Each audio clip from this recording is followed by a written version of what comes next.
Bueno, yo les estaba mencionando que Gravedad Cero, Reflexiones post consulta, debe ser leído por parte de todos los hogares ecuatorianos. Allí hay artículos de Roberto Aguilar, de Bernardo Acosta, de Augusto de la Torre, de Carlos Rojas, de Vilma Vargas, de Stefan Kuhner, de María Barrera, de Leonardo Valencia y de Luján, Gravedad Cero. Es producido por una organización de intelectuales y periodistas, analistas, que han adquirido el nombre grupal de Mediato, periodismo de interpretación. Bueno, de esto a mí me encantó, señoras y señores, perdón, este señor economista, perdón,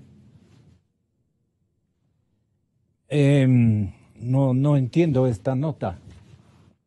A ver, entonces, entrevista, entrevista, entrevista a Roberto, entrevista a Augusto de la Torre. Augusto de la Torre es entrevistado por otro economista, Bernardo Acosta. Augusto a este momento está viajando desde Washington a la ciudad de Nueva York, según nos acaban de mencionar. Nosotros queríamos contar con su gentil comparecencia para que conversaran con su entrevistador en el libro, que es Bernardo Acosta. Pero Augusto está en viaje desde la capital norteamericana a la ciudad de Nueva York los días jueves, viernes. Él da clases en la Columbia, creo, ¿no? Y el resto da clases en Washington, en George Washington. Bueno, sin embargo, no evitaré relatar a ustedes, darles a conocer el pensamiento de Augusto de la Torre respecto a los últimos acontecimientos que aluden a los desequilibrios de la economía ecuatoriana actuales. Muy excelentes preguntas ¿qué digo? Muy excelentes preguntas elaboradas a Augusto de la Torre por Bernardo, que está aquí presente. Bernardo es el licenciado en Economía, máster en Economía Financiera en Oxford. Ha sido vicepresidente ejecutivo de la Cámara de Industrias y Producción. Es profesor de Economía de la San Francisco, autor del libro Dolarización a Medias. Estoy bien, Bernardo. Y Augusto, en cambio, ya lo dije, es profesor en las universidades de Estados Unidos en ciudades como Washington y Nueva York. Hoy está en Nueva York y no vamos a tener la oportunidad de poder conversar con él, pero sí con interesantes economistas, destacados, diría yo. Está el economista Fausto Ortiz en la ciudad de Guayaquil, en línea telefónica, como para mencionar esto. Decía Augusto de la Torre que la nuestra, Fausto, que la nuestra es una economía que carece de perfiles, que carece de alguna manera de destinos, una economía muy restringida a lo local, casi a lo regional, y nos recomienda, siempre nos ha recomendado en sus estudios y en sus respuestas académicas, de que es conveniente buscar alternativas para que la economía se oriente hacia el mercado internacional. Sobre este tema, ¿en qué versó su experimentada pregunta y experimentada respuesta que le dio a usted, estimadísimo y querido Bernardo? ¿En dónde ubicó a Augusto de la Torre? ¿Aprovechó tal vez un viaje que hizo recientemente al Ecuador o usted fue a Washington? No, solo una curiosidad. Bernardo, bienvenido, muy buenos días. Buenos días, Gonzalo, le agradezco. Esta es la segunda vez en la semana que estoy aquí, así que... No, pero no tratamos desde el tema de fondo, así pues, es. ¿no? Así le agradezco por tratar este tema de interés. Nosotros hemos publicado este libro, Gravedad Cero, Reflexiones Postconsulta, como un aporte para el debate público. De hecho, el libro se va a presentar hoy a las 7 de la noche en la Universidad Andina Simón Bolívar. Y por supuesto, bueno, yo he anunciado a mis estudiantes, pero cualquier profesional, cualquier ciudadano interesado en los temas públicos es más que bienvenido al evento a las 7 de la noche en la Universidad Andina. Y, por supuesto, pueden conseguir el libro en cualquier punto de venta del comercio, con los voceadores, etcétera, en la calle y demás. Así que le agradezco por darme este espacio para comentar el tema. Lamento que Augusto esté justo viajando en este momento, pero por supuesto absuelvo su pregunta. La primera pregunta respecto de cómo hicimos la entrevista, la verdad fue una conversación por Skype. Ajá. Él estaba en su domicilio en Washington, y yo estaba en mi oficina en Quito y conversamos durante más de una hora. De hecho, por un tema de extensión tuve que editar la entrevista lamentablemente, pero creo que lo que sale es lo medular. Y él hace dos reflexiones, o hablamos sobre dos temas relevantes. El uno es cuáles son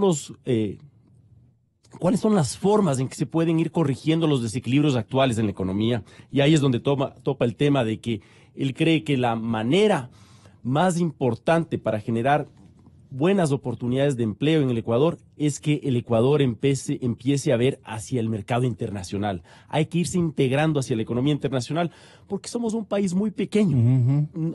Si es que nos dedicamos a vender entre nosotros, las oportunidades van a ser muy limitadas. ¿Y la economía pequeña puede orientar, digamos, su producción hacia el exterior? ¿Tiene mayores capacidades de hacerlo? Yo creo que no solo que puede, sino que debe. Si es que uno se fija en los países pequeños, voy a decir, Singapur, por ejemplo, es un país bien pequeñito. Holanda es otro país pequeño en otra parte del mundo. Suelen tener una gran proporción de sus exportaciones, suelen ser el principal componente del PIB. La relación exportaciones-PIB es muy alta en esos países. ¿Por qué? Porque tienen que encadenarse a la producción global, porque no pueden generar economías de escala al interior. Si uno se fija en la proporción de las exportaciones en relación al PIB de Brasil o de Estados Unidos, son apenas del 12-15% del PIB. Mientras que en países como acabo de mencionar, Singapur, Hong Kong, Holanda, etcétera, superan muchas veces el 75% del PIB. Estos países lo que hacen es producen pocas cosas y las exportan al resto del mundo, y con esos ingresos de las exportaciones pueden comprar todos los insumos y todos los bienes que ellos consumen internamente. Entonces, los países pequeños no solo que pueden, sino que deben orientarse y encadenarse en la economía mundial. Entonces es una necesidad, es una tarea imprescindible. Y el otro tema, solo para no quedarme con la idea suelta, el otro tema sobre el cual hablamos con Augusto es, le pusimos a la economía, o más bien él puso con su contenido, con su conocimiento, a la economía ecuatoriana en un contexto histórico. Y a mí me parece sumamente valioso esto de poder ver desde una perspectiva más global de dónde venimos y hacia dónde podemos ir, qué oportunidades tenemos y cómo podemos ir aprovechando esas oportunidades. De manera que creo que es un diálogo bastante interesante y los aportes que hace Augusto a mí me parecieron francamente muy frescos, distintos a los que uno escucha habitualmente dentro del país. A su pregunta, si uno escucha los programas de opinión en la radio ecuatoriana y de todo el mundo. Se habla y se cotiza, no se cotiza, se le otorga una determinada calificación a un país hablando de su deuda. Este es un país que está mal económicamente porque debe a todo el mundo. Este otro país está con una tasa de endeudamiento racional, cómoda para poder atenderla. Pero en el caso ecuatoriano, el margen de endeudamiento y esta especie de compromiso, más que de compromiso, casi de consigna de parte del presidente Moreno, otorgando autorización a que los mismos que han endeudado al país a lo salvaje, perdonen, distinguidos catedráticos, especialmente de la Pontificia Universidad Católica, a la que tanto respetamos, pero de allí han salido de esas aulas endeudadores ecuatorianos, pero terribles, terribles, desmesurados. Y el señor presidente, cuando le decimos que la cosa está complicándose más, que le han mal enseñado a él también. Aquí decimos como ciudadanos las cosas, pero con muchísimo respeto, ¿no? Le han mal enseñado al señor presidente, querido Fausto, querido Bernardo, a endeudarse con un facilismo impresionante. Y entonces la suma que tiene Fausto este momento en la ciudad de Guayaquil, la suma de la etapa morenista en el poder, ya es ciertamente preocupante. Van al mismo ritmo del endeudamiento en la época anterior. Entonces, la cosa ya es muy preocupante, pero el señor presidente de la República dice, total, estamos creciendo, vamos a poder atender ese pago. Y cuando uno crece y puede pagar esas deudas, tiene que endeudarse hasta que tengamos un margen de estabilidad, hasta que las cuentas de lo que tenemos, de lo que vendemos, de lo que logramos, digamos, como recompensa a nuestro trabajo de toda nuestra gente, de toda nuestra sociedad, empeños de comercio exterior, buenos canales de producción de productos innovados con valor agregado interesante, apetecidos por los mercados, especialmente en agroexportación, que estamos apoyando, que le vamos a dar fuerza. ¿Cuál es el problema, dice el presidente Moreno, de que sigamos endeudándonos? Hasta que nosotros podamos tener nuestros propios recursos, tenemos que seguir endeudándonos. El ministro de la Torre se sonríe, pues no, dice, lo tenemos, está con nosotros. Y el equipo, el Frente Económico actual, está tranquilazo con las declaraciones últimas del señor presidente Moreno. Eso es un error del presidente Moreno, tenemos que decirlo así, es un error, no cuenta otras cosas, que vale la pena que le recordemos al presidente que podemos caer en un pantano de endeudamiento del que no podamos salir, porque cambian los precios de los hidrocarburos, porque los mercados no nos estén respondiendo adecuadamente, porque la dolarización no esté muy bien sustentada con ingresos de divisas a montones como necesitamos que estén.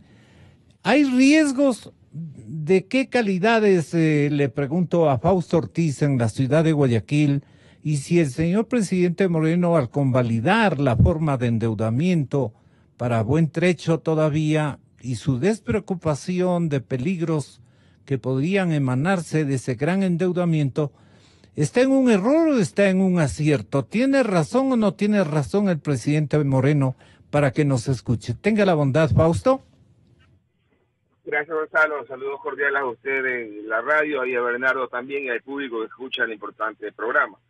Al presidente Moreno le están contando la película anterior, es la misma película de la década anterior, de la última parte del gobierno de Correa, sobre todo del año 2013, claro, 2017, en que el gobierno de Correa tuvo en esos 4 últimos años déficit fiscal de más de 20 mil millones de dólares, y cuando en la década el total del déficit fiscal fue algo así como 24 mil, pero en los últimos 4 tuvo déficit fiscal acumulado de más de 20 mil millones, y por lo tanto el déficit fiscal te lleva a endeudamiento, porque si estás gastando más de los ingresos, te genera el déficit, y como quieres gastarlo, entonces has debido tomar como país endeudamiento. Y Moreno arranca su primer año con un endeudamiento que se incrementa en más de 5 mil millones de dólares, porque el déficit también se le subió a 6 mil millones de dólares en su primer año. Es decir, Moreno va al mismo ritmo que el gobierno anterior, con un déficit elevado que le demanda mayor endeudamiento. Y el problema del endeudamiento uno puede decir que es varios, ¿no? El más importante es que ese endeudamiento genera intereses. Si hemos tomado cerca de 6 mil millones de dólares en el último año de deuda entre externa e interna, y también por ahí hay algunos atrasos, y esos 6 mil millones los ponemos al costo financiero que el gobierno está consiguiendo, que es cercano al 8%. Estamos hablando que el interés que hay que pagar el siguiente año son 500 millones de dólares, que es altísimo, equivale a un punto del Producto Interno Bruto que el gobierno tendría que subir, a un punto del IVA que el gobierno tendría que subir para equilibrar y no incrementar más el déficit fiscal originado en los intereses. Y entonces el gobierno debe entender que algo tiene que hacer con el tema del endeudamiento y el tema fiscal. ¿Y por qué tiene que hacer algo? Porque en el año 2018, en este año, cuando en el mes de octubre el gobierno actual tenga que presentar la proforma presupuestaria para el año 2019, no va a poder presentar la proforma porque va a superar el techo de endeudamiento. Entonces la gran pregunta es, ¿el gobierno qué quiere hacer con el techo de endeudamiento que hoy día es 40% y lo han acomodado en la parte del consolidado? Pero ya inclusive el consolidado va a pasar el 40%. ¿Qué quiere hacer el gobierno? Va a tener que subir ese techo. ¿Lo va a poner a cuánto? A 50, que ya también lo superó. Lo va a poner a 60, que es el número que dice el gobierno que estamos hoy día como endeudamiento y pasivos y contingentes.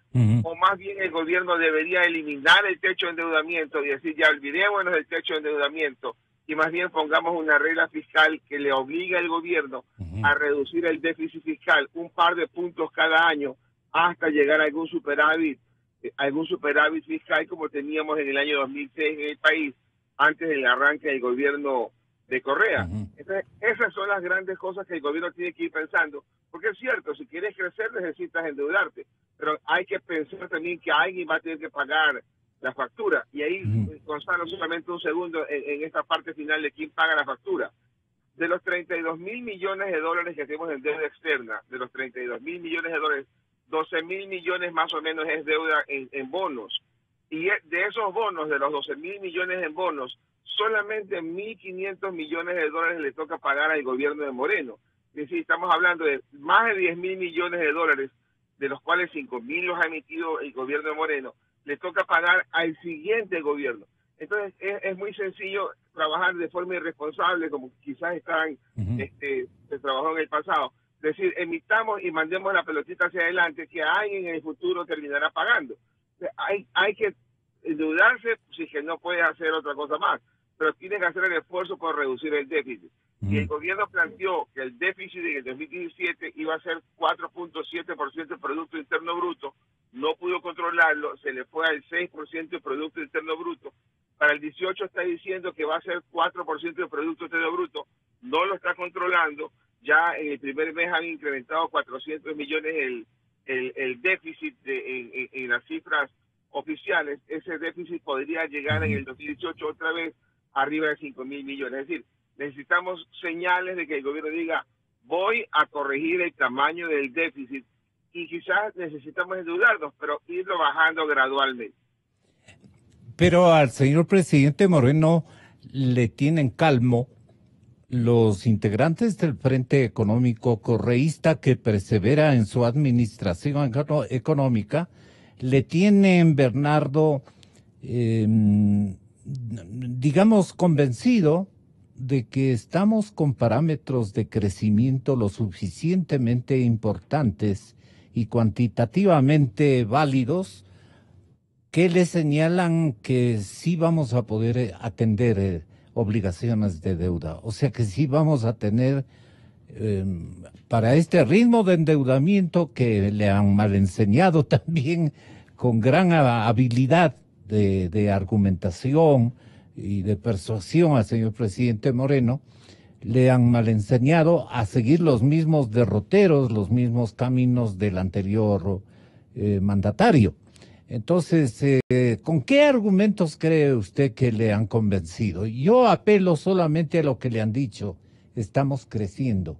¿Es verdad que estamos creciendo? Así es, Gonzalo. El año pasado parecería que iba a haber... Saludando a Fausto. Perdón, buenos días a Fausto en Guayaquil, por supuesto. Y el año pasado sí hubo un leve crecimiento, pero hay que tener en cuenta que el crecimiento del 2017 se compara con el PIB del 2016, que fue un PIB sumamente bajo, y es un crecimiento que no es sostenible. De hecho, si me permite, en el libro que usted tuvo la gentileza de mencionar, yo le hago esta pregunta a Augusto. Dice, Augusto de la Torre, Fausto. Le digo yo, usted dice que tenemos un problema cíclico. A medida que la economía se ajuste, la actividad va a ir cayendo aún más. Si yo fuera una persona que solo escuchara las declaraciones de las autoridades de gobierno, diría, este señor está loco, porque estamos creciendo. ¿Dónde está la discrepancia entre lo que usted dice y lo que asevera el gobierno? Pregunto yo. Y Augusto responde, la diferencia es que estamos creciendo con desequilibrios fiscales, con deuda externa y con una serie de restricciones al sector externo. Entonces yo pregunto y digo, ese crecimiento no es sostenible. Y Augusto dice, claro que no lo es. El crecimiento sostenible va acompañado de equilibrios macroeconómicos. Y el problema es que por razones políticas, todo gobierno prefiere hacer lo que está haciendo el actual, posponer el ajuste. Ahora, puede ser que Wall Street nos preste mucho dinero. Puede que si seguimos poniendo restricciones a las importaciones se van a generar defensores en el sector privado. Los protegidos por dichas restricciones dirán, por ejemplo, síganme protegiendo y voy a seguir fabricando mermeladas, zapatos, licores, etcétera, porque no enfrento la competencia de importaciones. Entonces, el posponer el ajuste puede generar apoyo electoral. Yo digo, hay clientes para eso, pero en algún momento hay que cambiar las cosas. Y Augusto dice, en algún momento vamos a tener que ajustar, en algún momento vamos a tener que parar el ritmo de endeudamiento y en algún momento vamos a tener que dejar que el sector externo funcione sin restricciones. Si el presidente Moreno les pregunta o le pregunta a usted, Bernardo y Augusto, ¿y cuál es el momento? Yo creo que es ahora. Esto no podemos seguir posponiendo eternamente y además ya pasó la consulta. Creo que tiene que saber aprovechar el momento político el presidente Moreno. Me voy a permitir leer un tuit de don Simón Espinosa Cordero, publicado el 5 de febrero, es decir, el día siguiente de la consulta. Dice, Lenin cuelga de una viga sobre un precipicio. Le sostienen 7 cuerdas. Si en una semana no cambia de canciller y ministro de Finanzas, se le cortará una cuerda y una oreja. Continuará. Yo sí creo que el señor presidente Moreno tiene que dar señales de que no va a continuar, ahora sí ya no va a continuar con la política económica del gobierno del presidente Correa. Ese endeudamiento agresivo al que usted hizo referencia y que Fausto le puso cifras y demás, que es cada vez más frecuente el endeudamiento y cada vez montos cada vez mayores. Sí. Ese endeudamiento... ¿Por qué ocurre eso? Por las necesidades fiscales, justo es lo que iba a decir. Ese endeudamiento es consecuencia de algo, Gonzalo, y es muy simple, es consecuencia del déficit. Es decir, el endeudamiento no ocurre porque sí, simplemente el endeudamiento ocurre como un efecto de que los gastos son significativamente mayores a los ingresos. Mientras no se corrija la estructura de gastos del sector público, ese endeudamiento va a continuar, de manera que tenemos que empezar a ver la manera, y mientras sea más planificado y preanunciado, como dice Augusto, mejor, de ir reduciendo el déficit fiscal. Y lo mejor de eso es que se van a aliviar van a dejar de estar alteradas las expectativas de los agentes económicos, porque en este momento todo el mundo está en ascuas y dice, como estamos endeudándonos a este ritmo, este crecimiento no es sostenible y por lo tanto yo como agente económico no me animo a invertir, no me animo a asumir más riesgos en esta economía porque veo que va a enfrentar problemas pronto. Entonces, mientras no se aclare esa situación, me parece a mí que vamos a tener un problema latente y no va a haber mayor inversión, mayor confianza para participar en las actividades económicas. De manera que ahora es el momento de dar señales de cambio. Y el cambio puede empezar, por supuesto, por anunciar un verdadero, auténtico programa económico que incluya la reducción de los desequilibrios fiscales, un programa de competitividad, una cosa integral.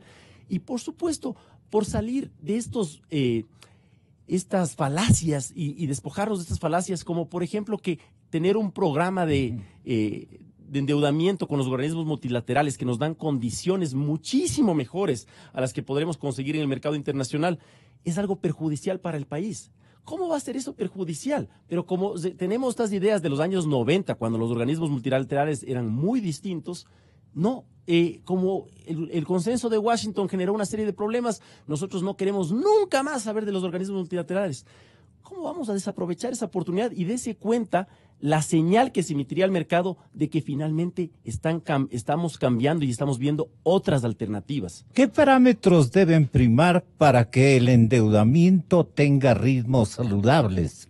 Es decir, ¿con qué argumentos se puede respaldar el señor presidente Moreno y decirle a su ministro de Economía y Finanzas, mira, Carlos, estás en lo cierto, porque ni pagamos bien, pagamos poquito, pero estamos creciendo, me demuestras que estamos creciendo, todo el mundo está contento, los actores productivos están casi felices, pero los inversionistas y los emprendedores nuevos o los que quieren aumentar, digamos, capitales, acción productiva, generar más inversiones, se detienen. ¿Y dicen qué, Fausto? El asunto es que el Moreno, cuando presenta su plan económico o el proyecto de ley en realidad de reactivación económica, que era más impuestos, él hace el diagnóstico correctamente. Dice el presidente Moreno, estamos con un déficit fiscal en el 2016 del 7% de Producto Interno Bruto. El año siguiente va a bajar a 5% y así va a bajar hasta el 2021, que llegue a estar en el 2%. Traza la ruta correcta, la traza muy bien. El tema es que no logra su equipo económico cumplir la ruta trazada y ese 4.7% de déficit se volvió 6%. Y para el año 2018 está planteando que sea otra vez 4%, pero lo más probable, al ritmo que está el gobierno pensando trabajar, es que siga siendo el mismo 6%, es decir, no logra ubicar la acción política. Por eso te preguntaba, ¿por qué parámetros se deja engañosamente fiar el señor presidente Moreno? Si es que no se está cumpliendo una especie de itinerario de ingreso de divisas a la economía ecuatoriana. Y eso tiene que provenir del exterior. Claro, el asunto acá es que si uno le dice, presidente, endeúdese que usted no lo va a pagar, ¿verdad? Eso de ahí puede... Eso es de mala fe, pues, para el país. Claro, y ese endeudamiento te va a generar algo de crecimiento económico que te va a mantener la popularidad. Entonces estamos trabajando en una visión totalmente miope y de muy corto plazo, porque al final del día el ajuste tiene que darse. Y los multilaterales, cuando uno dice, vamos a hablar con el Fondo Monetario, vamos a hablar con el Banco Mundial, lo que plantean es lo que está como evidente, ¿no? Si uno dice, mira, el nivel de ingreso está bajo, la actividad económica está baja, entonces empieza a trabajar en ese ritmo de actividad económica y no le estés cargando más impuestos al sector privado. y el impuesto se origina en el mayor pago de intereses. Y hay cosas que quizás son políticamente indeseadas, y ya también lo dijo el presidente de la República en esa presentación por el mes de octubre, que el gobierno no está pensando en subir ni siquiera el IVA, ni no está pensando tampoco en tocar el subsidio de combustibles, porque es como bastante evidente que el subsidio de combustibles, que el año 2016 apenas fue un impacto negativo de 600 millones de dólares, que la pérdida que en lo que comercializamos combustibles importados el año 2017 fue 1.200 millones de dólares. Para el año actual, esa pérdida, porque el precio del petróleo está subiendo también, algo así como unos $7 para este año esperado, eso va a ser como unos 1.800 millones de dólares. Y eso empieza también a pegarle al tema fiscal, porque los ingresos petroleros es cierto que van a aumentar un poco en la proforma presupuestaria del año 2018, pero no van a aumentar tanto para compensar unos 1.000 millones de dólares que han puesto ahí, como que van a lograr vender alguna hidroeléctrica, que lo pusieron también el año pasado, tuvieron que echarse para atrás. Entonces, los números de la proforma presupuestaria, la aparente estabilidad y reducción no son tales, y esa parte es que no debemos esperar hasta el 1 de enero del año 2019 para darnos cuenta que no está ocurriendo. Es decir, hay que tomar un cambio. Para el gobierno va a ser muy difícil mover al ministro de Finanzas.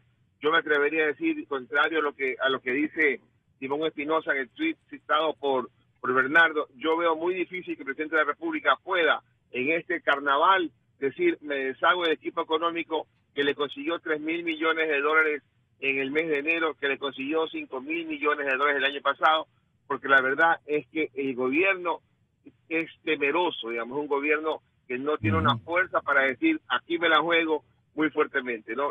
Son riesgos que el gobierno no lo veo dispuesto a tomar. ¿Cómo se asegura, Bernardo, el prestatario de Ecuador en estos últimos meses en 2 dimensiones que suman ya 8.000 millones, un poco más de dólares? ¿En qué se pone a pensar el que le prestó el dinero en cantidades fantásticas? Número 1, en la tasa de interés. Me las juego, pero voy a tener una gran rentabilidad. Y además, esta gente me ofrece pagar y se fija en otros parámetros de desarrollo de nuestra economía y dice, si es confiable aún, todavía no es un techo crítico. No sé qué piensen.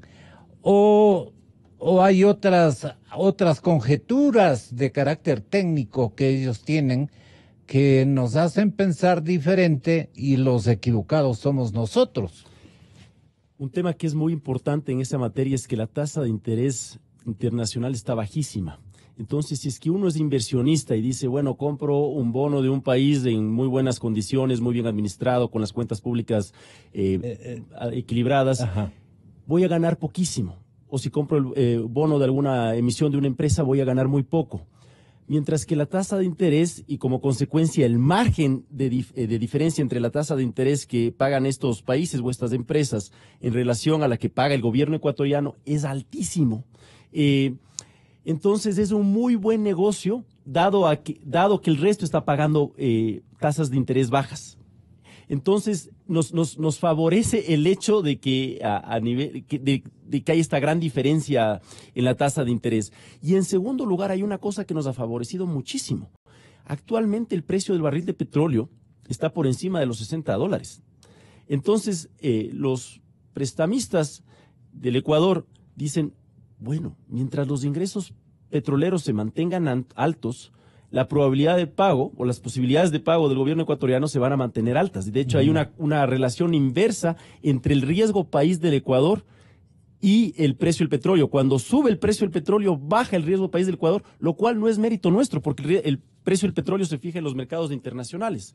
Ahora, a mí me encanta que haya discrepancias y yo sí quisiera discrepar con Fausto, a quien aprecio mucho, y justamente allá va mi comentario. Yo creo que este es el momento de que haya un cambio en el equipo económico.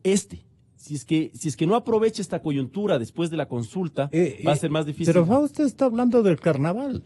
Él dice va a ser muy difícil que hagan el cambio ahora mismo. yo creo que el presidente Moreno tiene una oportunidad de mostrar su liderazgo y me parece que hay profesionales en este país que pueden conseguir la cantidad de recursos que han conseguido las actuales autoridades económicas. Pienso, por ejemplo, en Fausto Ortiz, y que pueden tener o elaborar un plan económico mucho más integral, que vaya más completo, que establezca una hoja de ruta de cómo se va a ir reduciendo el gasto público para que se vaya disminuyendo el déficit fiscal, y puede incluir una serie de señales que tendría un efecto muy positivo para la sociedad y para la economía y para los agentes económicos. Y para la seguridad de los prestatarios. Exacto, y para la seguridad de los agentes económicos, de manera que se animen también a asumir mayores riesgos. Y se me ocurren algunas. Un acercamiento a los multilaterales, más allá de las mejores condiciones de deuda que recibiríamos, sería una señal de confianza. ¿Y eso no le puede ordenar que haga a Carlos, señor presidente? Mire, la manera en que yo concibo la administración pública es que el señor presidente encuentra profesionales en distintas áreas, en el área de hidrocarburos, en el área de salud, en el área del manejo de los recursos públicos y demás, de educación, etcétera. Y ellos son los responsables de definir la política pública en ese área. Me imagino que el presidente podría ordenarles que hagan determinadas cosas, pero no se trata de que les ordene. Él es el que fija la gran política de Estado y está coordinando estos temas, pero cada ministro es el jefe de su área. De manera que yo creo que lo adecuado sería conseguir algún profesional, o un grupo de profesionales en realidad, que esté convencido de que la manera para generar mejores condiciones productivas para el país es cambiar de rumbo, no seguir insistiendo en lo mismo, que es justamente lo que ha sucedido en materia económica durante el gobierno del presidente Moreno. Entonces, yo decía algunas señales que se me ocurren: el acercamiento con los multilaterales, reducir determinados o eliminar determinados impuestos absolutamente distorsionantes, daría una señal muy positiva, y eso no se está considerando, evidentemente. La apertura de mercados, que se ve un esfuerzo de parte del ministro Campana, pero que debe ser una política de Estado, creo que también daría una señal muy positiva y generaría expectativas de un futuro mejor en muchos actores de la economía. Pensar en el largo plazo, no estar pensando en cómo vamos a pagar los sueldos del mes de febrero, sino en unas políticas más a largo plazo, también nos ayudarían a tener un panorama más claro. Que se evalúen los indicadores de competitividad del país de manera continua y que el gobierno demuestre que está pendiente de este tema, también creo que generaría más confianza.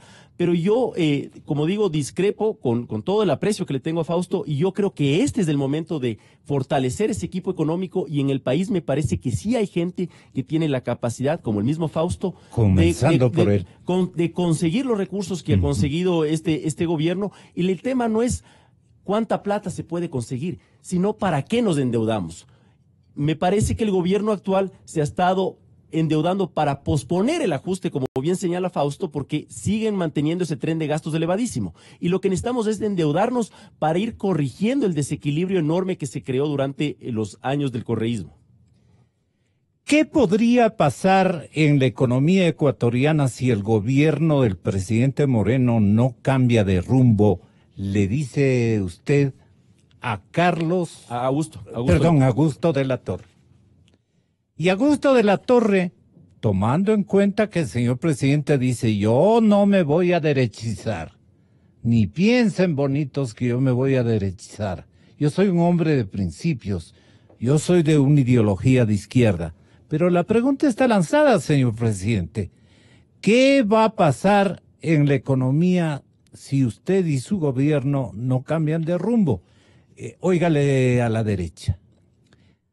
Dice: para mí el escenario más probable no es el de una crisis sistémica con la ruptura de la dolarización. Ese escenario lo veía con temor en manos del gobierno de Correa, cuando el saqueo al Banco Central era intenso y sistemático, y la amenaza de emitir una moneda alternativa crecía. Percepción que se agravó cuando se trajo al señor Varoufakis, dice. En ese contexto me preocupa mucho que el desajuste fiscal creciente terminase en la introducción de una nueva moneda y la consecuente hiperinflación que esa medida gestaría, ¿no? Ese escenario ahora no lo veo con alta probabilidad, porque creo que el presidente Moreno va a evitar una ruptura de la dolarización, pero sí el plan de seguir posponiendo el ajuste y mantener alto el gasto público, por mantener la clientela, poniendo restricciones al sector externo para evitar que se vayan dólares. Lo que vamos a tener es una economía poco competitiva, dice el analista invitado por el libro. Sería un escenario de crecimiento bien mediocre con persistentes desequilibrios fiscales y externos que algún rato habrá que ajustar. Mientras más posponen, mayor es el dolor del eventual ajuste. Lo importante es notar que el ajuste fiscal y externo no son un fin, sino un medio para volver a poner la economía en un cauce de crecimiento más alto y obviamente más saludable. Es lo que dice Augusto de la Torre, esto es lo que piensa la derecha económica de nuestro país, que no le agrada al señor presidente, dice, por principios ideológicos. Ahí, finalmente, ¿qué opina Fausto Ortiz? Bueno, yo creo que hay un problema en esta parte de darle a la parte económica el sesgo derecha, izquierda. Hay buenas experiencias en gobiernos socialistas que han logrado combinar una política bastante sensata y no populista para poder manejar la economía y han evitado catalogarla como derecha o como izquierda. Si toca cobrar impuestos, toca. Si toca eliminar subsidios, toca. Y tratarán en la parte de derecha o izquierda de no pegarle al sector más débil, digamos. Hay ciertas lógicas económicas que hay que ir trabajando independientemente de este sesgo ideológico de que si soy de derecha o soy de izquierda. Yo creo que la economía puede moverse bastante bien haciendo lo que le corresponde hacer, buscando lo que queremos siempre los economistas, crecimiento, distribución, eliminar pobreza. Hay elementos alrededor, pero quizás meterle elementos de sesgo ideológico creo que hace ruido y no colabora mucho. En lo que Bernardo decía, en lo que discrepamos, ¿no? Yo creo que al final del día no hay mucha discrepancia. Una cosa es lo que yo leo que el presidente de la República va a querer hacer, y un poco no va a querer cambiar al ministro de Finanzas. Esa es mi lectura. Yo concuerdo con Bernardo que sería positivo para la economía darle buenas señales, darle adecuadas señales de un cambio. Y una señal de cambio bien puede ser el mover al ministro de Finanzas, que ya demostró en los 10 primeros meses que se le dificulta salir del escenario que vivió el gobierno anterior. Pero esa situación puesta en decisión del presidente de la República, es ahí donde veo la dificultad de que en corto plazo el presidente de la República intente moverlo. Ojalá me equivoque y ojalá el presidente de la República diga, no, me voy a ir directamente a aceptar los cambios que la población está pidiendo, al menos el sector empresarial, que pide claramente de mover a la canciller, mover al ministro de Finanzas. Pero ese elemento es qué tan probable, si uno tuviera que asignarle probabilidades a esa ocurrencia, es que yo le asigno una baja probabilidad a que ocurra. Que la desearía, por supuesto que desearía que la economía reciba a un ministro de Finanzas que diga que ya no va a quitarle más plata al Banco Central, como este gobierno le quitó más de 8.000 millones de dólares de las reservas internacionales y lo financia el Ministerio de Finanzas. Y que diga un sinnúmero de cosas que un Ministerio de Finanzas debería trabajar. Pero una cosa es la expectativa, otra cosa es lo que creo que podría estar ocurriendo, y en verdad esperaría que me equivoque en la lectura del presidente de la República. Pero el presidente de la República hace 2 días atrás dice, los países tienen que endeudarse y estamos bien en el endeudamiento y en el crecimiento. Se está reafirmando que está dándole soporte completo al equipo económico, y eso lo hace después de la consulta. Entonces, esas situaciones son las señales que no terminan de cuajar, de pasar a un solo norte, que el sector privado está a la espera. Es la presión ideológica interna la que nos tiene complicados. Muchas gracias, señores invitados. Que el Espíritu Santo inspire al señor presidente de la República en lo que tiene que hacer, porque de eso vamos a depender en los próximos años. Buscando la verdad, mañana. Gonzalo Rosero. Credibilidad incuestionable. Yo creo en la radio. Inicio de